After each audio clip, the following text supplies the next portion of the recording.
अस्सलामु अलैकुम नाजरीन, आप देख रहे हैं हिस्ट्री अपडेट यूट्यूब चैनल। नाजरीन कराम, यज़ीद के लश्कर ने जब हज़रत इमाम अली मकाम हज़रत इमाम हुसैन रज़ियल्लाहु ताला अन्हो को दरियाए फ़ुरात के किनारे पर रोका तो उस वक़्त उनका सरबराह उमर बिन साद था।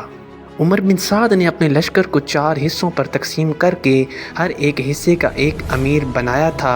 इनमें से एक हिस्से का अमीर हुर बिन यज़ीद था, जो सबसे पहले 1000 का लश्कर लेकर मुकाबले के लिए भेजा गया था और हज़रत इमाम हुसैन रज़ियल्लाहु ताला अन्हो के साथ साथ चल रहा था।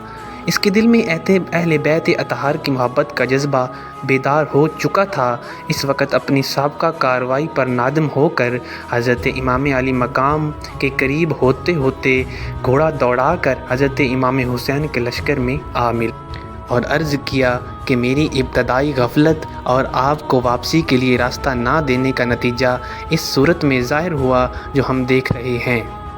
वल्लाह, मुझे ये अंदाज़ा न था कि ये लोग आपके ख़िलाफ़ इस हद तक पहुंच जाएंगे और आपकी कोई बात न मानेंगे।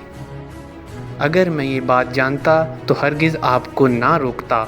मैं अब ताइब होकर आया हूँ, इसलिए अब मेरी सज़ा और तौबा यही है कि मैं भी आपके साथ कताल करता हुआ जान दे दूँ, और ऐसा ही हुआ। हुर बिन यज़ीद, जो कि अब हज़रत इमाम हुसैन रज़ियल्लाहु ताला अन्हो के लश्कर में शामिल हो चुके थे, उन्होंने यज़ीद के लश्कर से ख़िताब किया और कहा, ए अहले कूफ़ा, तुम हलाको बर्बाद हो जाओ। क्या तुमने इनको इसलिए बुलाया था कि वो आ जाएं और तुम इनको कत्ल करो? तुमने कहा था कि हम अपनी जान और माल आप पर कुर्बान करेंगे, और अब तुम ही इनके कत्ल के दर पे हो। उनको इसकी भी इजाज़त नहीं देते कि खुदा की तवील व अरीज़ ज़मीन में कहीं चले जाएं, जहां इनको और अहले बैत को अमन मिले। उनको तुमने कैदियों की मिसल बना लिया है और दरियाए फ़ुरात का जारी पानी उन पर बंद कर दिया है, जिसको यहूदी, नसरानी, मजूसी सब पीते हैं और जिसमें इस इलाके के खंजीर लूटते हैं।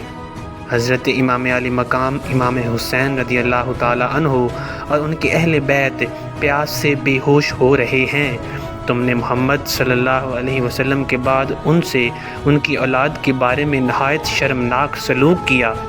अल्लाह ताला क़यामत के रोज़ तुमको प्यासा रखे अगर तौबा ना करो और अपनी हरकत से बाज ना आओ।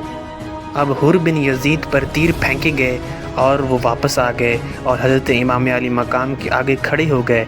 इसके बाद तीर अंदाज़ी का सिलसिला शुरू हो गया और फिर जंग का आगाज़ हो गया।